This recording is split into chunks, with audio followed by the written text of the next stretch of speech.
Друзья, привет! Привет, привет, привет! Как слышно, как видно. К сожалению, я поставил в настройках горизонтальное видео, оно почему-то не сработало. Я не знаю, что делать. Сейчас я не могу изменить настройки, потому что будет совершенно другая ссылка, и не хочется вас как-то напрягать. Поэтому, а так мне довольно будет сложно. Но, как есть, давайте начнем так разговаривать. Мне хочется показать вам не только картину, которую я не так давно написал. Что микрофон не подключен. Подключен? Да. Звук плохой, да, у вас, друзья? Извините. У нас все идет. Оп. Так, друзья, напишите, звук есть? Звук есть, друзья?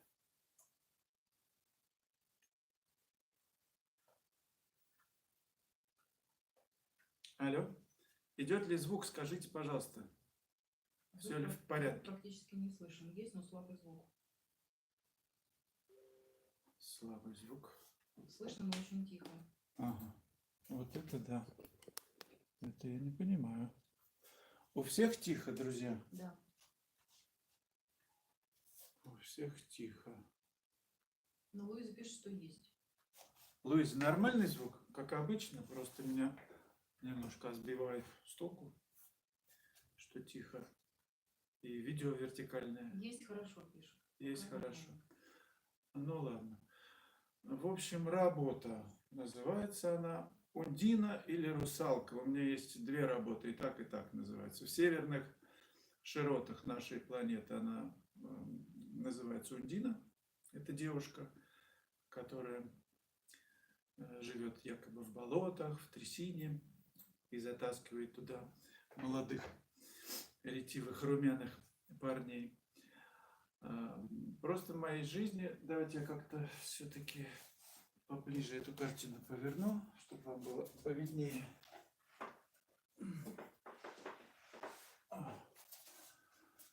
Еще раз извините за какие-то неудобства. Я не понимаю, что происходит. У кого-то слышно звук, у кого-то С не слышно. YouTube. Ну, если у кого-то слышно хорошо, по умолчанию уже не может быть. Значит, у кого плохо, посмотрите ваши настройки. Ну, усилите, пожалуйста, там, где у вас. Там, где можно усилить. Ну что ж, значит, картина «Русалка», Ундина.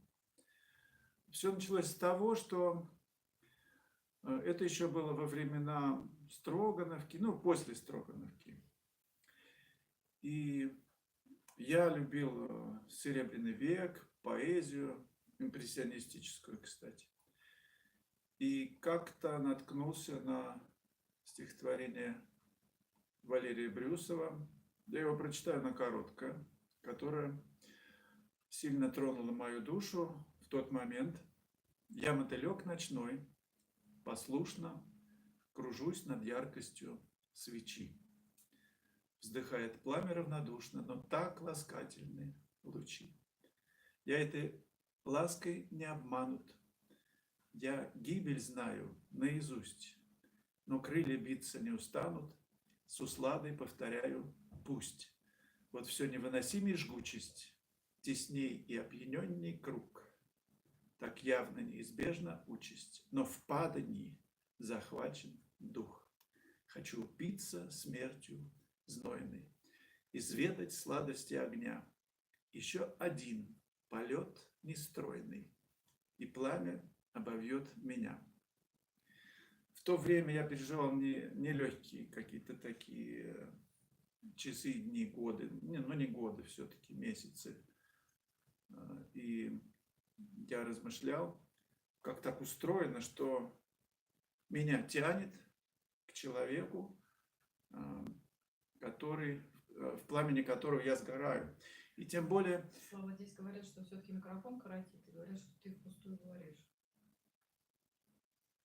Каратит. Ну, пишет вот Мичуринский. Каратит? Да. Каратит. Ну хорошо, давайте я тогда зажгу другой микрофон. И мы еще раз впустую не хочется. Ну вот другие пишут, что звук есть. Я не пойму просто как. Ну, вот, не знаю.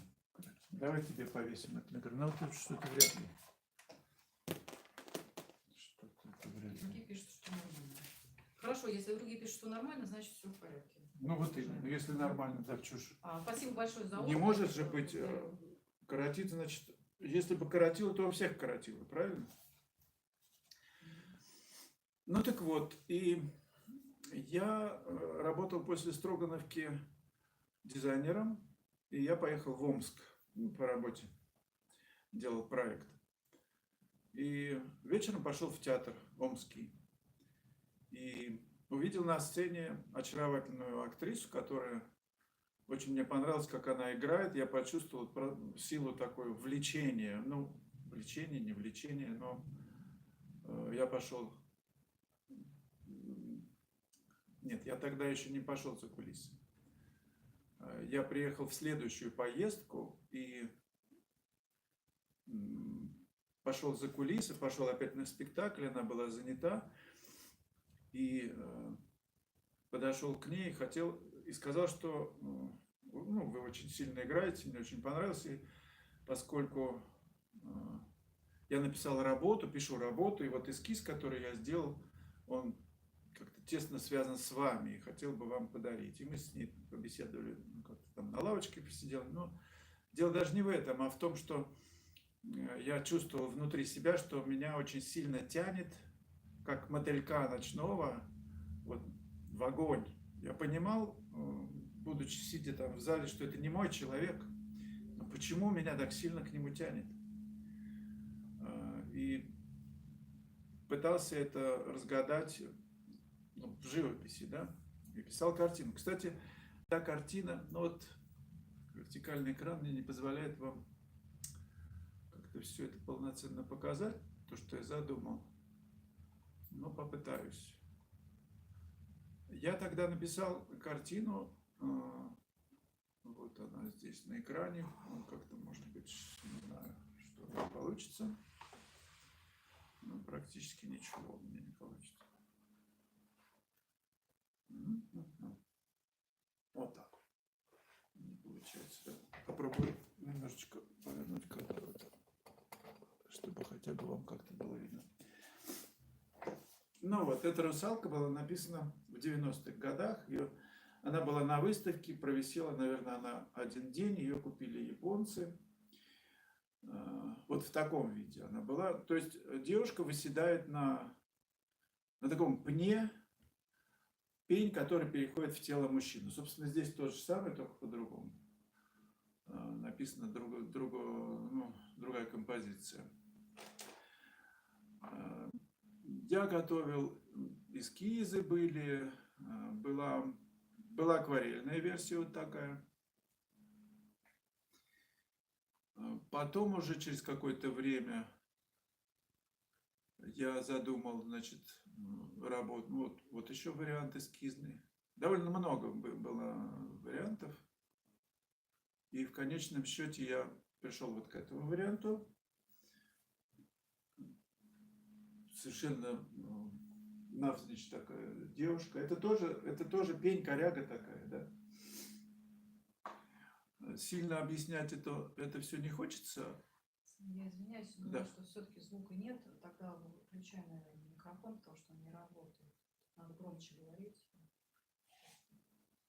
Как может быть, у кого-то есть, у кого-то нет. Ну, пишет, что все в наушниках, везде в наушниках, но вот тут слышно.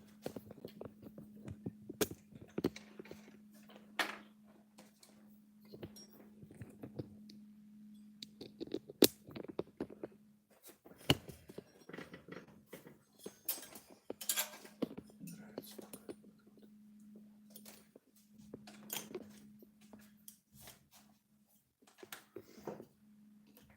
Так, друзья, что с этим микрофоном? Скажите, пожалуйста, идет сейчас? Или опять впустую мы работаем? Идет ли звук? Скажите, пожалуйста. Алло. Сейчас звук хороший. Пойдет, да? Мгм. Ну ладно. Ну вот эскизы к вот этому варианту. Графически разные я делал варианты. И в конечном счете, ну вот такой еще он. Я тоже к нему периодически пишу, возвращаюсь, по-разному его пишу, вот этот вариант. Ну как-то тема такая для меня интересная и запала в душу. Так вот, я надеюсь, эту работу скоро покажу. Будет выставка в Нижнем Новгороде, значит, как она называется, «Артмир». В конце января заезд, и она будет до начала февраля, я даты сообщу. Так, и текст, который я иногда пишу какие-то тексты, и сейчас на выставке в Нижнем Новгороде я повесил эти тексты у 5 картин. И один, ну неважно. Так вот, текст, который сочинился к этой русалке, такой. Русалка, загадка из загадок, тайна. В ней притягательность и нежность сплетены. Она живет страстью, огонь в ее снах. Русалка, фея земли. Ты – песня природы, мелодия любви и поэма нежности. В твоем присутствии мир становится иллюзорным, а реальность – сказочной. Ты – порыв ветра, но такой теплый, что даже ледяное сердце не может устоять. Словно волна, непостоянная и свободная. Ты – песня природы, мелодия любви и поэма нежности. Твоя красота расцветает в моем сердце, как переливы драгоценных камней. Загадка женщины. И что она скрывает? Что таит в своем величии и чарах? Я хочу утонуть в океане твоих глаз. Может быть, тогда ты раскроешь их тайную глубину. Ну, вот такой текст. Я хотел бы все-таки перейти к вопросам вашим. И я задумал такие эфиры делать еженедельно, как получится. Надеюсь, что это вам будет интересно. И YouTube начнет все-таки транслировать горизонтальные трансляции. Так вот, было же это. Так вот, в начале каждого эфира я буду с чем-то вас знакомить, с какими-то моими работами и с какими-то историями, как они создавались, что я переживал, над чем мучился или не мучился, или наоборот. А сейчас, если есть вопросы, давайте я с радостью отвечу. Да, Юлю, может быть, не очень хорошо слышно, микрофон у меня. От Олега Сизаненко вопрос. Вячеслав, в Телеграме кем-то была высказана идея провести совместную с вами выставку, например, учитель и ученики. Как вам эта идея? Было бы интересно посмотреть на результаты работы вашей школы. Вы знаете, Олег, спасибо за вопрос.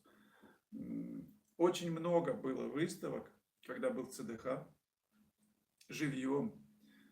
Я проводил классы и лучшие работы студентов. Мы делали совместные выставки и показывал. Если кто-то сейчас есть из студентов, напишите о ваших впечатлениях о тех выставках.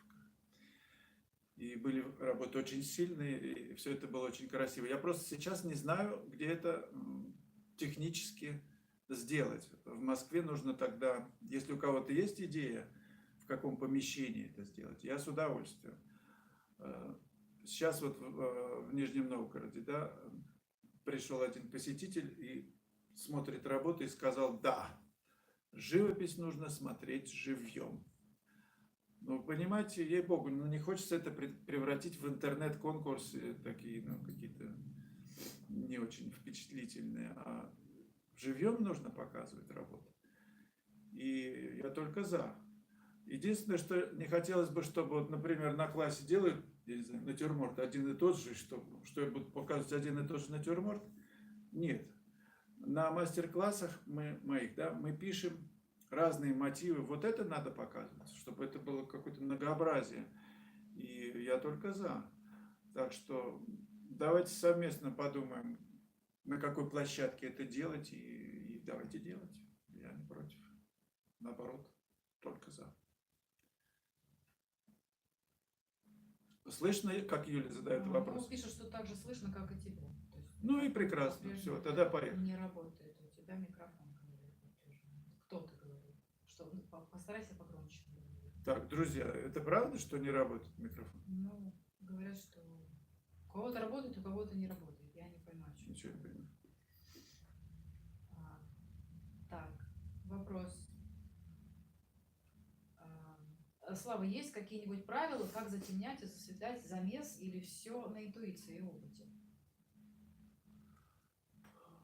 Ну, вы представляете, например, вы делаете теплый замес краски, да? И что, ну, нужно затемнить. Да? Или красный, хорошо, красный пример. Вам нужно потемнее красный. Но не вмешивать же в нее черную. Ну, не вмешивать же в ультрамарин. Цвет исчезнет. Замешивайте темную красную. Или там используйте краплаки разные, фиолетоватые. Чтобы был цвет красный сохранен, чтобы он не убился вот этим зачернением. Да? Один даже художник мне рассказывал, знакомый, что его учитель, он сам из Кисловодска, учитель говорил, что красное никогда не нужно разбелять. Его учитель учил, что на свету красное пусть останется красным, а в темноту уходить в сторону, там, не знаю, краплака. Да? Но посмотрите на работу Архипова. Там красный с белилами. Как это все ну, женщины сидят, помните, в горнице, и свет там на полу. Там красный разбеляется.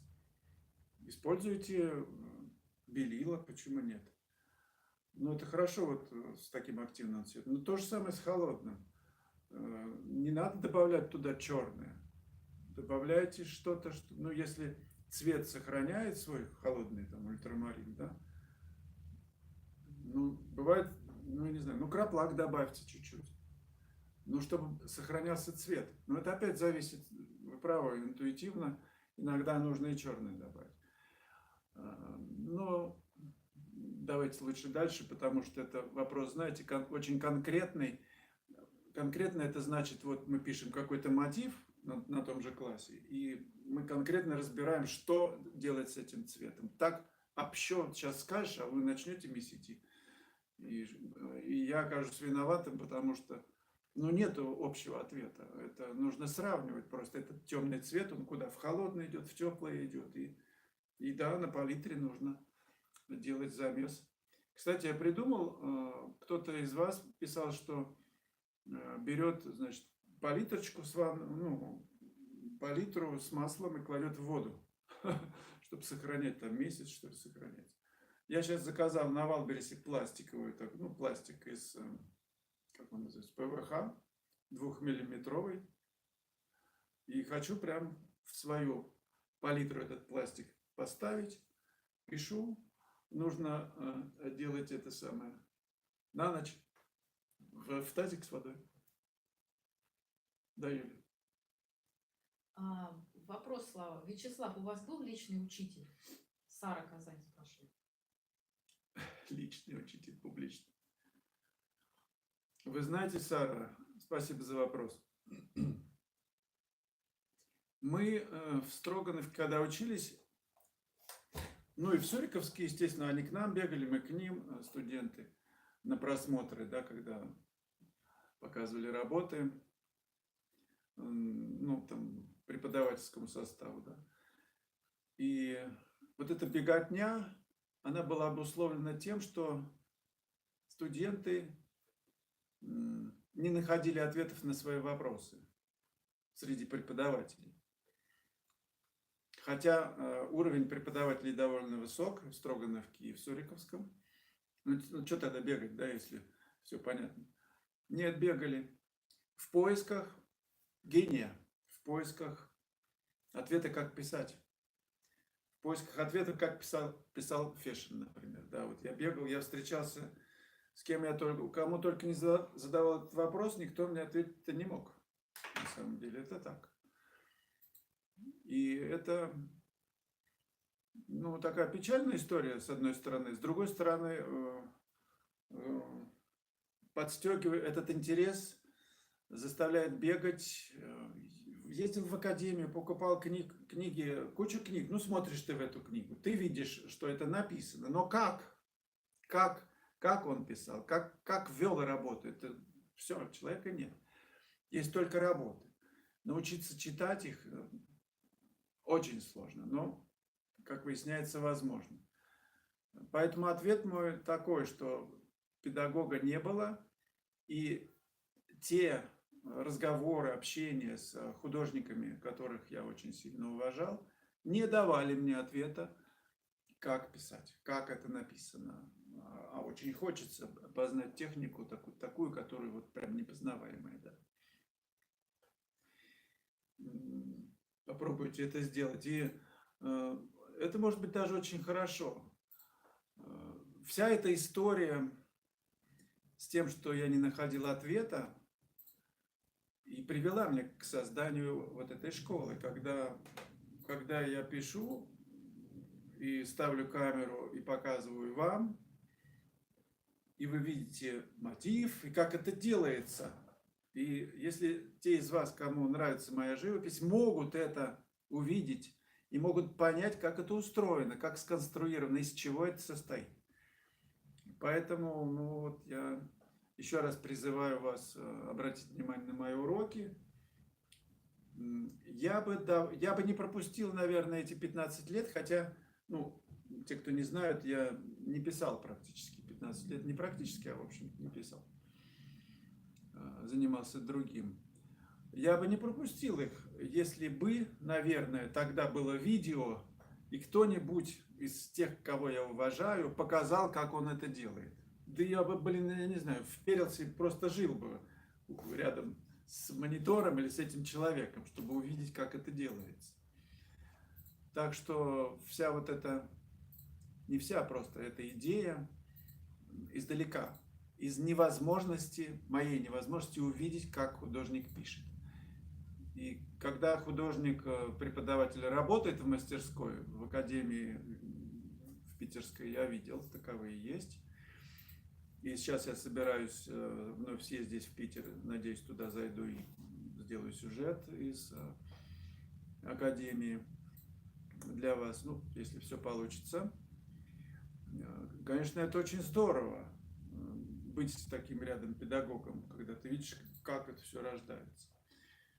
Даже если у тебя свой стиль и у тебя свои интересы, но ты впитываешь одну технику, другую, третьего человека, и потихонечку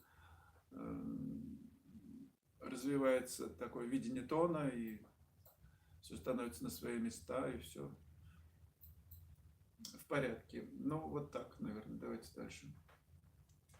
Да, Вера спрашивает: Вячеслав, благодарю вас за видеоролики. Подскажите, пожалуйста, можно ли как-нибудь прислать вам свои работы на разбор?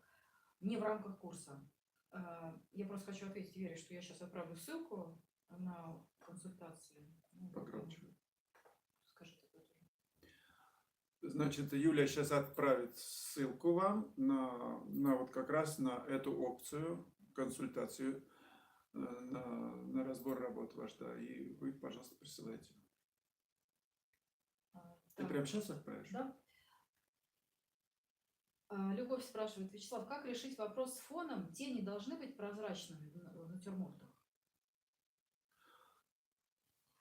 Вы знаете, я общался какое-то время, даже несколько лет, с музыкантом довольно-таки высокого уровня, так, пианистом. И от него я услышал, я тогда слушал много классической музыки. Он меня все время спрашивал: а вот это тебе нравится исполнение, а вот это нравится, а почему нравится? И я от него тогда услышал, что когда музыкант, ну, оркестр симфонический играет какое-то произведение, и там форте, да, но они не жмут на клавиши, они не вышибают из всех литавров все, что можно вышибить, или там из звука там какого-то там инструмента. они пишут, они играют так, что есть запас.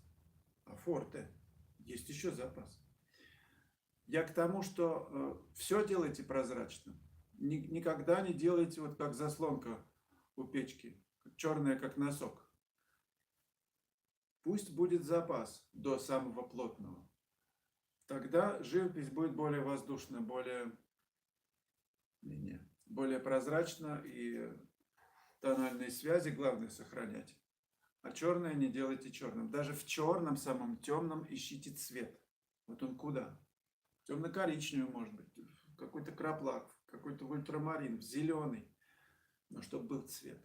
Цвет в живописи самый, основа. Да? Анна спрашивает, в советских учебниках не рекомендовали смешивать некоторые краски, например, кадмий и охра. Якобы создается непрочный слой. Соблюдаете ли или современные краски все-таки сочетаемы? Я думаю, что современные краски достаточно хорошие. Над этим работают специалисты уже не один десяток лет. И я думаю, что смешивать можно все. Но если я не прав, скажите. Даже краплак пишут прочный. Хотя всегда считалось это непрочной краской. Краплак розовый прочный. Представляешь, прочный. Название краски. Значит, не отваливается. Смешивайте. Главное, чтобы была живопись. Да не заботьтесь вы сейчас я не знаю, смешивается это, отвалится она, не отвалится. Сделайте красоту. Пусть будет радость на сердце. Пусть отвалится все. Лишь бы была радость от того, что вы сделали. Реставраторы позаботятся.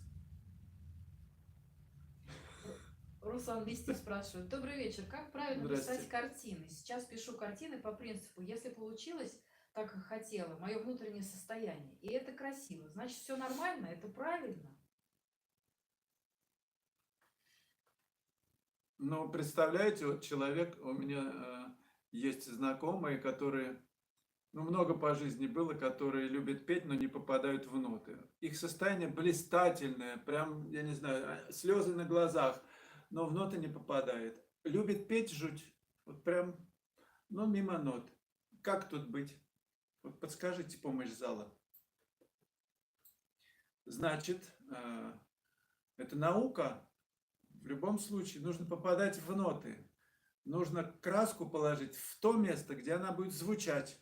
И ту краску в соседстве с другой, которая будет звучать.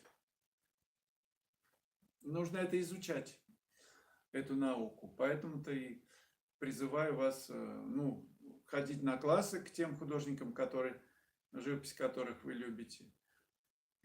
Что еще? Если меня любите, приходите. Вот академичка это ближайший класс на академических дачах имени Репина будет в феврале. С 8 по 11 февраля записывайтесь. Присылайте на WhatsApp заявки, там уже группа набирается. Изучайте живопись.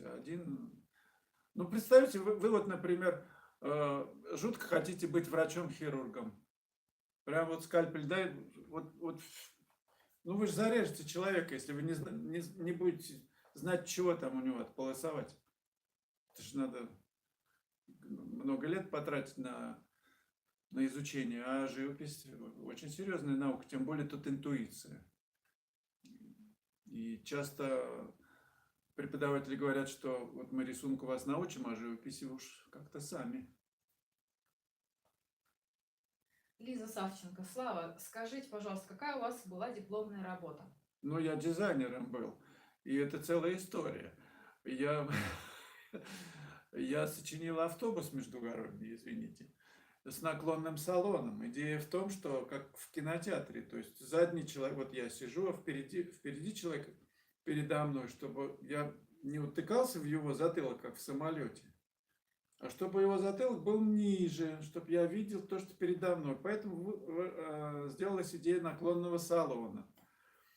Дизайн. Это немножко не по теме, но тем не менее. И меня жутко ругали на уровне, когда я делал этот диплом, и потом ругали. И что вы думаете? Через несколько лет я увидел автобус с наклонным салоном, который едет, я не помню, то ли это было за границей, то ли в Москве. Ну, может быть, в Москве. В общем, идеи витают в воздухе, либо кто-то был на защите диплома и увидел этот мой проект и скоммуниздил его благополучно. Был бы миллионером. А мне говорят, нет, ты что, сопротивление воздуха, ни в коем случае. НАМИ, это НАМИ, значит, чего там? АМИ, автомобильный, какой-то институт, который автомобили проектирует здесь, в Москве, на Войковской. Там специалисты говорят, нет, ни в коем случае, это пропащая идея, даже не думайте, наклонный салон. Да-да. Лариса спрашивает, Вячеслав, почему вы не писали 15 долгих лет?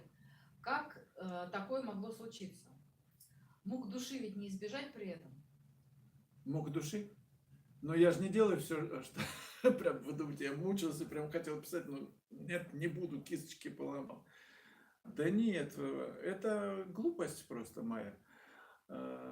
Я думал, что... Причем картины продавались в лед, в ЦДХ, я помню, в те времена.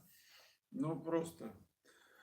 И мне стало ощущение такое, знаете, вот дурацкое, что ты можешь все, на самом деле. Это, кстати, работа, которую я показал до этого, это вот из тех времен, что ты можешь реализовать все, что ты хочешь, но это ошибочная штука. Художник же учится всю жизнь, и институт это еще только, ну, первый шаг.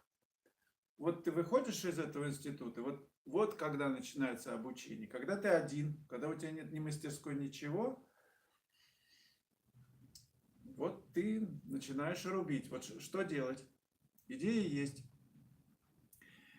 У меня вышло по-другому. Я просто почувствовал, что становлюсь исполнителем своих эскизов. То есть в эскизе я проживаю полностью, а мне очень важно было проживать, чувствовать полноту, когда я работаю. И я просто, может быть, меня не научили проживать так же глубоко, как в эскизе, когда ты делаешь большую работу. А это так. И я думал, что я просто переношу эскиз вот сюда. И в этот момент я почувствовал, что я как будто вот, ну, уже мне это не интересно. Я уже прожил все, что нужно в эскизе. И вот мне осталось перенести такое, ну, рабство какое-то своих, своих возможностей рисовальческих. И тут я просто увидел, насколько мне интересно быть, во-первых, в создании там фильмов, в монтаже, в съемках, в монтаже того, что я делаю. Я ездил тогда в разные страны и в Индию много раз. И меня всячески интересовали идеи. Ну, зачем люди в Индию ездят? Вот затем и я ездил. Разобраться в себе, что я такое, что это такое за штука любовь. Ну, в общем-то, об этом я и снимал свои какие-то фильмы. И общался с теми людьми, которые, как мне представлялось, могли мне помочь разобраться. Те, которые знают, что это такое. Поэтому, ну, это как-то увлекло меня, ну, на довольно-таки долгое время. А потом я вновь почувствовал себя очень комфортно вот в формате холста. И это 10-й, 11-й год начал ездить на наброски и почувствовал, что, ребята, ничего никуда не девается. Как будто с того момента я начал продолжить свой рост, свое обучение мастерству и потихонечку начал возвращаться в это. И где-то через год уже мне было хорошо, и через 2 там начались опять выставки. Я пришел там в ЦДХ, помню, в поисках группы художников, кому вообще можно показать работы и прилепиться к кому-то. И был один человек, который говорит, ну возьми мои работы, возьми мои, ну ладно, поставь там, пусть выставка идет, а пусть они там постоят. Да. Ну, я был счастлив, что мои работы взяли, чтобы постояли они просто в уголке. И на той выставке были работы Батова, мне очень понравились, тогда было первое знакомство. Тут как раз где-то 11-й, наверное, год. И мы потом с ним встретились, но это другая история, давайте дальше. Константин говорит, что он на стадии гризаи. И какие посоветуете упражнения? Ну, если Гризаль такой, вот все упражнения, все, что вы делаете красками и видите, как натюрморты, я не знаю, мотивы, пишите ограниченные палитры. Фешин этому уделял довольно-таки серьезное внимание. И писал, ну, опять же, того же Цорна вспомним, да, красная краска, черная краска, охра и белила. Все. И посмотрите, какие растяжки он делал, какие цвета из этого выжимал. И черные, ну, там, с белилами, на фоне теплых, охристо-красных, ну, теплых тонов, они выглядят холодными на контрасте. Так что, ну, можете и Гризалю писать любые мотивы, но это как, действительно, как вы говорите, упражнение. То есть для того, чтобы разобраться в тоне. Что тут вообще, вот, что светлее, что темнее. И все это вот большими массами, прям одна масса к другой. Там зелень к этому. По пятну большому смотрите, холодное к теплому. Еще холод-тепло добавляете в эту Гризаль, и вы посмотрите, как это поможет. Вы почувствуете, насколько это важно. Разобраться в тоне. Вот все упражнения. Пишите все мотивы, любые. Но Гризалью, да, ну, добавьте сюда ультрамаринчик, добавьте туда охру. Ну, и вот этими 4, ну, красненькую, и хватит. И попробуйте вот на сдержанной палитре решать сложные задачи. Это очень поможет, правда. Кстати, хорошая задача для моей школы, для каких-то заданий использовать вот прям 4 краски. Мы будем, мне кажется, это... я думаю, это надо ввести, да, Юля. Анна спрашивает, Слава, а если небо узкой полоской, Ну вот узкая полоска, вот она же работает. видно, да, то рисовать нужно все 3 зоны, чтобы учитывать это. Растяжку в смысле вверх? Ну, Ну, не всегда. Но бывает так, что чуть-чуть, да, чтобы показать, что это купол, да, вы, наверное, имеете в виду. Ну, не знаю, по-разному. Так и так может.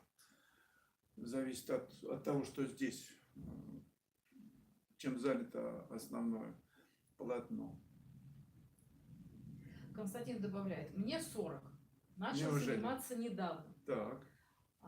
Пацан. 40 это пацан. Да, знаете ли вы похожий случай с положительным результатом? 40. Вы наберите просто, Константин, художники, известные художники, которые начали поздно там рисовать, писать. Вот сейчас наберите и сообщите нам, сколько вы имен найдете. 40.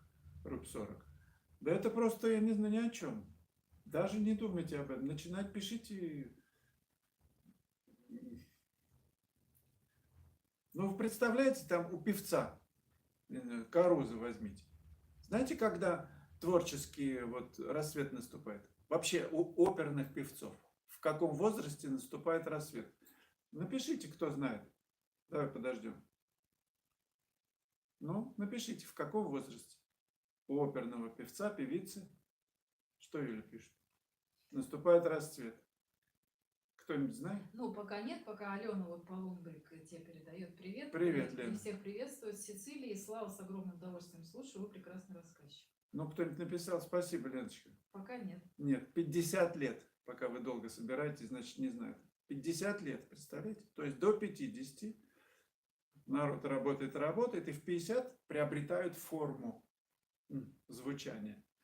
Так что, ну, это в опере. А писатели? Ну, просто это исключение, когда, я не знаю, там Пелевин или Жюль Верн, кто там еще в раннем возрасте начали писать, уж больно хорошо. А в основном это 50-60 лет и дальше. Давай дальше. Ну, пока больше нет вопросов таких. Ну, тогда заканчиваем, да? Ну, 40 Сколько? минут. 40 минут. Друзья, отлично. Спасибо вам за то, что пришли на эфир. Извините еще раз, я клялся, божился, что будет горизонтально, но я поставил горизонтально.